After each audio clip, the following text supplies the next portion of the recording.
Bonjour, c'est Violaine du blog 365jeuxenfamille.com.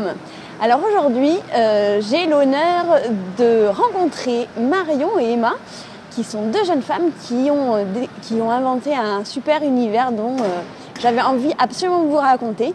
Je l'ai découvert avec mes enfants il y a quelques temps.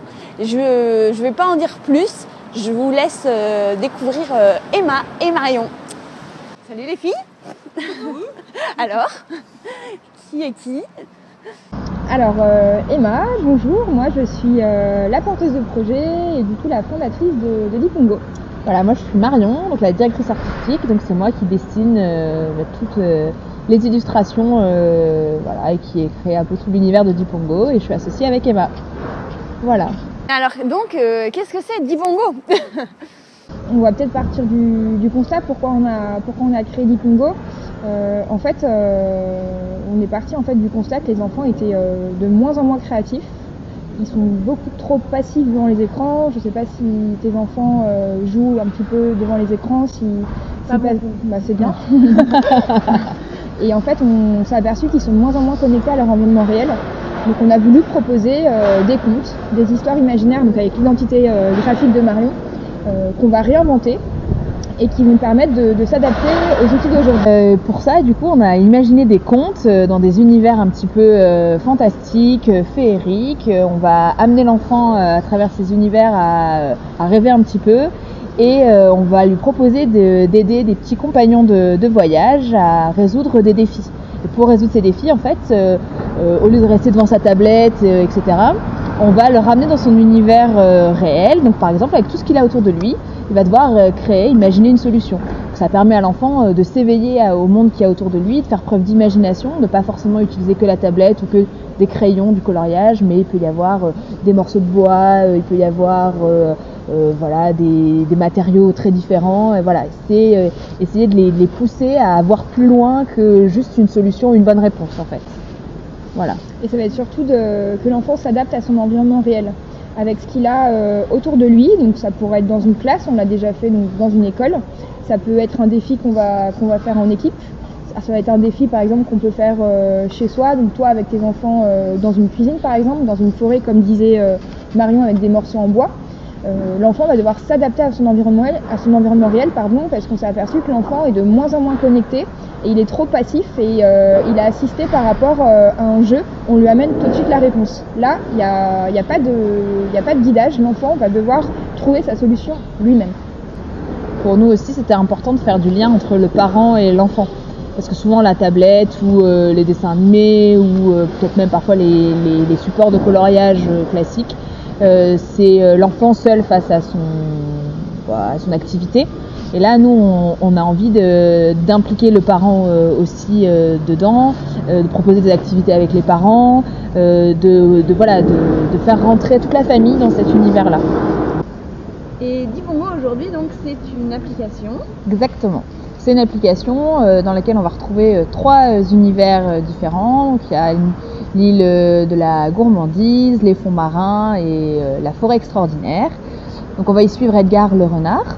Il va lui arriver plusieurs histoires dans chacun de ces univers. Donc par exemple dans l'univers de la jungle, il va se retrouver face à une jungle avec une végétation somptueuse, plein de couleurs, etc. Puis d'un coup il tombe face à un arbre qui est tout seul dans un coin. Il se demande ce qui se passe, et en fait c'est à cause de la déforestation, l'arbre il est tout seul au milieu d'une grande prairie, et là Edgar est très ému par cet arbre seul, il ne peut pas le laisser comme ça, et donc on va demander à l'enfant d'imaginer des amis pour cet arbre là. Et là c'est à l'enfant, avec ce qu'il a autour de lui, de créer des amis pour l'arbre. Donc on avait vu dans les musées, il y a plein d'idées différentes, il y en a qui font des super fleurs en pâte à modeler, il y en a qui redessinent complètement plein d'autres Edgar, enfin voilà.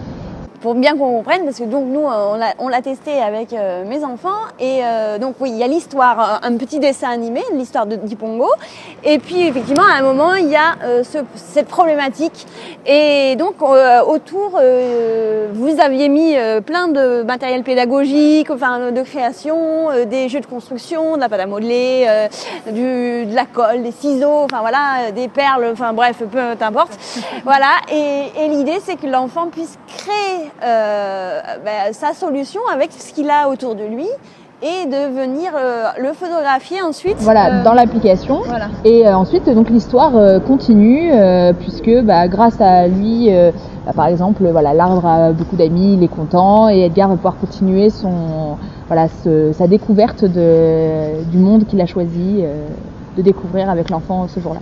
Donc voilà, l'enfant prend vraiment part à l'aventure. Et ce qu'on essaye de faire avec Dipongo, c'est de transmettre en fait des valeurs à l'enfant. On s'aperçoit qu'on parle de la déforestation, donc on parle de valeurs environnementales. On parle aussi de nouvelles valeurs qui sont demandées aujourd'hui dans la société. On parle d'empathie, on parle d'altruisme. Ça dès le plus jeune âge en fait pour que l'enfant puisse être préparé et rapidement autonome en fait. On essaye de faire ça avec Dipongo. Voilà, et donc là aujourd'hui, donc c'est une application. On va bientôt sortir aussi un magazine qui proposera entre autres forcément des défis qui seront ensuite reliés à notre application, mais aussi des activités créatives. Alors ce sera pas de simple coloriage ni de simple on vous laissera découvrir, mais on a plein d'idées pour que ça soit un peu plus créatif et plus original. Et puis on va aussi on voudrait créer des histoires vraiment avec les enfants, les parents, faire partie d'une communauté, et donc les enfants deviennent créateurs d'histoires. On a déjà commencé dans un musée à Bordeaux. On leur avait donné des petites cartes postales et on en a reçu une vingtaine où ils nous écrivaient moi j'aimerais bien avoir une histoire sur l'île au chaton blanc. Alors soit selon l'âge, soit ils nous écrivaient leur histoire, soit ils nous dessinaient. Et du coup, donc dans les prochains univers et les prochaines histoires, donc Marion a pour mission, ce qu'elle veut faire, des chatons blancs pour une petite Marion. Voilà, on a l'île aux cochons aussi. On a plein d'univers à créer, donc on a vraiment envie de construire et de fédérer une communauté tous ensemble. Et du coup, les filles, est-ce que vous pouvez nous montrer l'univers de Dipongo maintenant? Ouais, avec plaisir.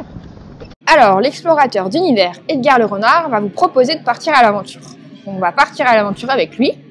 Alors, donc on a la forêt extraordinaire, on a les fonds marins et on a la gourmandise. On va aller dans l'univers de la forêt tropicale. Donc rapidement, on va aller choisir un défi. Donc là, vous voyez, Edgar est parti se promener sur la forêt extraordinaire. Et rapidement, il va vous poser une question.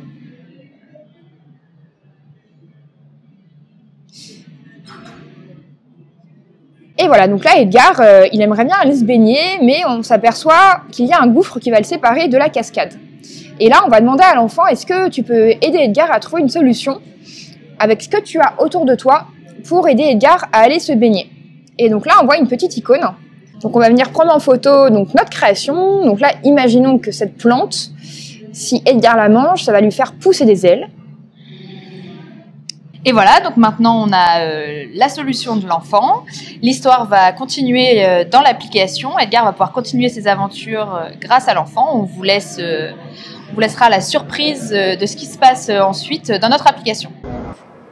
Bravo les filles, c'est un joli projet. J'avais vraiment envie de partager ça avec vous. On va vous souhaiter toute la réussite. Surtout voilà, qu'il y ait beaucoup de gens qui soient touchés par notre projet, que ça avance bien et qu'on puisse tous ensemble prendre part à l'aventure du Dipongo. Ça serait super. Merci. Merci à toi. Au revoir.